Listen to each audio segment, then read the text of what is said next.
Good morning class sixth. आज हम लोग देखने वाले हैं मैच पॉइंट और ये हमारा जीके का पेज नंबर 71 नंबर का पेज है। मैच पॉइंट में बेटा देखिए बेसिकली हम लोग इसमें देखने वाले हैं गेम्स के बारे में, जिसमें बैडमिंटन वगैरह के बारे में डिस्कस किया है, विंबलडन के बारे में डिस्कस किया है, टेनिस कोर्ट के बारे में डिस्कस किया गया है। ओके, तो जैसे कि टेनिस बहुत लोग खेलते हैं, बैडमिंटन बहुत लोग खेलते हैं। आपको पता है कि बैडमिंटन में क्या होते हैं, दो रैकेट्स होते हैं, बॉल होता है जिसको हिट करना रहता है और एक नेट लगी होती है, उस नेट के उस पार भेजना रहता है। ठीक है, ये 2 प्लेयर वाला भी होता है, जिसमें क्या होता है एक प्लेयर इधर एक प्लेयर उधर, है ना। आपको बॉल को बस हिट करके अपोनेंट साइड में जो आपके अपोनेंट होंगे उनके पास भेजना रहता है। पर कंडीशन ये रहता है कि बॉल को सिर्फ एक बार हम क्या कर सकते हैं, हिट कर सकते हैं या मार सकते हैं। खेले हैं ना बैडमिंटन, हम लोग रैकेट का यूज़ करते हैं, चिड़िया बोलते हैं जिसको नॉर्मली, है ना। तो आप इसमें क्या होता है, बॉल का यूज़ करते हैं, सॉफ्ट बॉल का, और उसको मार के फिर दूसरे कोर्ट में भेजा जाता है। ठीक। Tennis is often played with 1 player पर स्लाइड एंड 2 प्लेयर पर साइड्स। ये तो सिंगल भी होता है, एक डबल भी होता है। सिंगल होने से क्या होगा, एक साइड में एक ही प्लेयर रहेंगे। डबल्स जब चलता है तो एक साइड में 2 प्लेयर और उधर 2 प्लेयर, मतलब 4 लोग खेलते हैं बेसिकली। ठीक, सिंगल्स और डबल्स करके बोलती हैं इसको। 1988 में पहली बार टेनिस को क्या है, ओलंपिक जो स्पोर्ट्स है, ऑफिशियल स्पोर्ट, उसमें क्या किया था, इन्वॉल्व किया गया था। कब इन्वॉल्व किया गया था ये याद रखेंगे, 1988 में। कब कहाँ इन्वॉल्व किया गया था, टेनिस को ओलंपिक्स जो स्पोर्ट्स होता है उसमें ऑफिशियली इन्वॉल्व किया गया था। Okay, now 4 major tennis tournament are known as grand slam. तो जो ग्रैंड स्लैम होता है जिसमें 4 जो टेनिस टूर्नामेंट होते हैं, जिसमें आता है आपका Wimbledon, US open, French open और ऑस्ट्रेलियन ओपन। ये बहुत ही फेमस जो टूर्नामेंट्स हैं जिसमें बेसिकली टेनिस का जो कंपटीशन है वो कंडक्ट कराया जाता है। ठीक है, ग्रैंड स्लैम्स के नाम से जानते हैं इसको। जैसे विंबलडन आपका जो है उसमें क्या होता है, the grass court tennis grand slam is oldest of all the 4 tennis events. It is held from the June too early July and it is held at the England club in Wimbledon, London. ये Wimbledon place का नाम है, तो यहाँ पे होता है। ठीक, कब होता है, जून और जुलाई के बीच में, लेट जून और अर्ली जुलाई। ठीक, it is the most prestigious tennis tournament and attracts over the 5 lakh spectators every year. लगभग मतलब 5 लाख, लाखों की संख्या में समझ जाओ लोग देखने के लिए आते हैं, पार्टिसिपेट वगैरह भी करते हैं। आपको बहुत अच्छा चीज़ यहाँ पे ये देखने को मिलेगा कि जो टेनिस कोर्ट बनता है ना, जिसमें हम लोग बैडमिंटन खेलते हैं, उसके बारे में आपको दिया, उसका डायमेंशन दिया है कि the standard tennis court is 78 feet long होना चाहिए, 27 फीट वाइड होना चाहिए। ठीक, सिंगल मैच के लिए। जब डबल्स खेलते हैं तो लॉन्ग तो सेम रहता है, बस वाइडनेस जो है वो बढ़ जाती है, दैट इज 36 फीट हो जाता है। ठीक, there are 3 main parts of the tennis court surface, each surface is allows for a different style of play. हर एक, ये देखो ये बना रहता है ना, एक सिंगल के लिए होता है, एक डबल के लिए होता है, एक इधर खेलता है एक इधर खेलता है, बीच में क्या रहती है आपका जो नेट लगा रहता है। फिर सर्विस करते हैं, बोलते हैं ना कि यहाँ की सर्विस यहाँ जानी चाहिए, डायगोनल सर्विस करते हैं। ऐसे ऐसे करके पढ़े हैं कि नहीं, मतलब खेलते हैं तो भी, बैडमिंटन जो खेलते हैं तो ये टेनिस है। हार्ड कोर्ट होता है, क्ले होता है, ग्रास वाला होता है। कोर्ट जो बनता है, ये जो मैदान बने हैं उसकी बात हो रही है। It include the surface like the wood, asphalt and astroturf. They are fast court, they give us good bounce to the ball. ये क्या होते हैं, हार्ड कोर्ट बनता है जिससे क्या होता है, बॉल जो है बाउंसी, मतलब बाउंस होते हुए जाती है, समझो बहुत अच्छा बनता है। ये क्ले वाले में मिट्टी में कुछ बनाते होंगे। The slow surface because the tennis ball lose speed and they hit this surface, it helps the long tennis release. ठीक है, ये इसका जो सर ये हार्ड रहता है, ये सॉफ्ट रहता है, क्ले वाला, एक ग्रास वाला भी रहता है। तो अलग अलग वैरायटी के कोर्ट बनाए जाते हैं।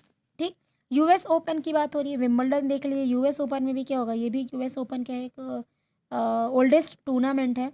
ठीक, the US open is place on the hard court. कहाँ खेला जाता है, हार्ड कोर्ट में खेला जाता है।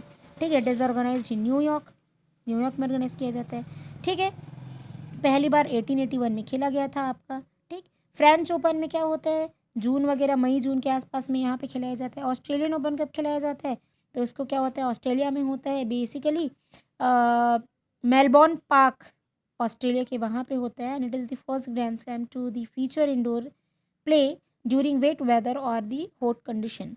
तो ये क्या होता है, आपका इंडोर गेम में आता है टेनिस। ये चाहे वेट वेदर हो, चाहे हॉट वेदर हो, गर्मी हो, चाहे बरसात हो, या जो भी हो, उसमें क्या करते हैं, कंडक्ट कराया जाता है। ठीक, अब इसको पढ़ने के बाद आपको जो क्लूज दिए हैं उसको क्या करना है, क्रैक करना है, ये आपका काम है। Now the next one is page number 74, that is 72, जिसमें हमको दिया है मलाला यूसाफिया यूफजैया यूफजैया, है ना, what ever her name is. ये है एक क्या बोलना चाहिए, गर्ल हैं जिन्होंने एजुकेशन के लिए बहुत ही स्ट्रगल किया। She fight for the education and after having suffered an attack of her life by Taliban gunmen in 2012, she continued her struggle and become a leading advocate for the girls' right. ये advocate बनी girls right के लिए, girls के power के लिए, girls के अधिकार के लिए। और इनका जन्म हुआ 1997 में। काफ़ी यंग है ये मेरे हिसाब से तो, ठीक, 12 जुलाई 1997। She is I think almost 26 और 24-25 years old she is now. तो ये क्या हुई थी, 11 ईयर की थी जब इन्होंने राइट एजुकेशन मतलब राइट टू एजुकेशन के लिए फ़ाइट किया। बेसिकली गर्ल्स एजुकेशन के लिए इन्होंने लड़ा है। पहले तो बहुत पैसे रहता था ना कि ये पढ़ेंगे ये नहीं पढ़ेंगे ऐसा वैसा करके, तो उनकी लाइफ स्टोरी है ये, आप इसको पढ़िए। देखिए, आपका लाइफ स्टोरी देने का मेन ये मतलब रहता है कि आपको क्या मतलब आप इंस्पायर हो इनसे, है ना। आप भी आपके मन में अगर आपको कुछ लगता है कि नहीं ये चीज़ें गलत हो रही है आपके आसपास, या आपको लगता है कि नहीं इस चीज़ के लिए मुझे बोलना चाहिए, तो आप अपने जो ड्रीम है, जो एम है, या जो भी चीज़ें हैं उसको क्या करो, कभी दबाओ मत, है ना। आप उसको क्या करो, एनहेंस करो, अपनी फीचर्स को क्या करो, पॉलिश करो। आपको जो जिस चीज़ में इंटरेस्ट है और आपको लगता है कि नहीं भाई ये गलत हो रहा है मुझे बोलना चाहिए, तो आप उसके खिलाफ आवाज़ भी उठाओ, ठीक है। तो ये हमारे जो बुक में ये सभी जो स्टोरी दी रहती हैं, ऑटोबायोग्राफी दिए रहते हैं, स्पोर्ट्स पर्सन की जो लाइफ स्टोरीज़ दिए रहती हैं, इन सबसे क्या होते हैं, इन सबसे लोग जो है इंस्पायर होते हैं, ठीक है। ताकि हम भी क्या करें, उनके जैसे कुछ अच्छा अचीव करें, अपने देश और अपने मम्मी पापा का नाम क्या करेंगे, रोशन करें, ठीक है। चलिए इनके अचीवमेंट के बारे में देखते हैं। ये यंगेस्ट रिसिपिएंट थे जिनको नोबेल पीस प्राइज़ मिला था 2014 में, and United Nations prize in the field of human right in 2013, and Sakharov prize मिला था 2013 में। तो ये अवार्ड विनर हैं, ठीक है। इन्होंने स्पीच भी दिया था बहुत अच्छा वुमेन राइट्स के बारे में या चाइल्ड एजुकेशन के बारे में। तो इनके मतलब ऐसे लिखा था कि देखिए यहाँ पे लिखा है, Malala gave the famous speech on the importance of education at the United Nations in 2013. Here is an expert from that speech. Read it and get inspired. आपको एक स्पीच का पार्ट, स्पीच मतलब समझ आता ना, भाषण दिए थे, बताए थे कि क्या है क्या नहीं है। तो उस भाषण का आपको थोड़ा सा पैराग्राफ उठा के दिया है, जिसमें दिया है, dear brothers and sister, we want school and education for every child's bright future.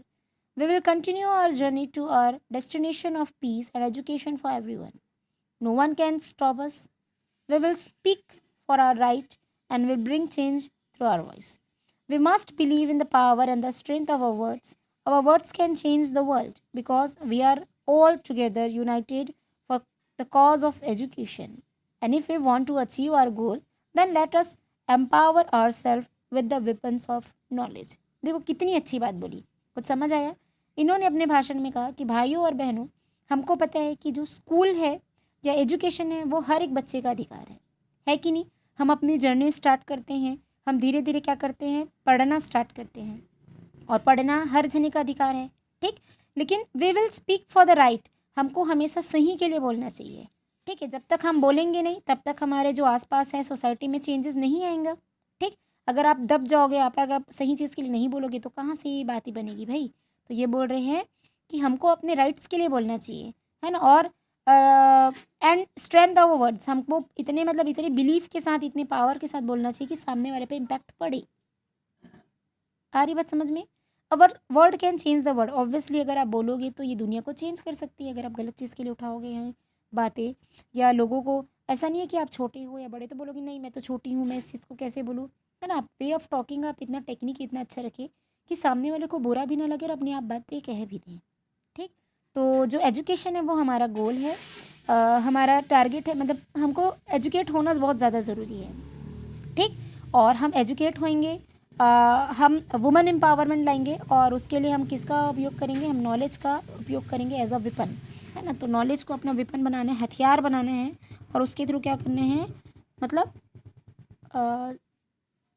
Society में चेंजेस लाने हैं, ऐसा टाइप का इन्होंने बोला था। तो ये इसके स्पीच के बारे में दिया है, आप इसको पढ़ेंगे, समझेंगे, और जो वर्ड्स हैं 4 लेटर वर्ड्स ये आपको खुद से करना है। न्यूरो साइंस है, आपको नंबर्स या जो लेटर्स हैं उसको समझना है। मास्टर आर्ट्स है, master art sorry martial art martial art जो है famous judo, karate, taekwondo, kalaripayattu, है ना, सिलाबम और आइकिडू, ये जो मार्शल आर्ट्स हैं इसके बारे में आपको पढ़ना है, समझना है और मुझे बताना है कि which one is your favourite, which one you like the most. इसमें से कौन सा आपको पसंद है, कौन सा ज़्यादा अच्छा लगा, किसकी क्या फीचर्स हैं। ठीक है, ये आपका काम है। ठीक, आया समझ में? तो आज के लिए सिर्फ इतना ही, बाकी हम नेक्स्ट क्लास में मिलेंगे। Bye class, have a nice day.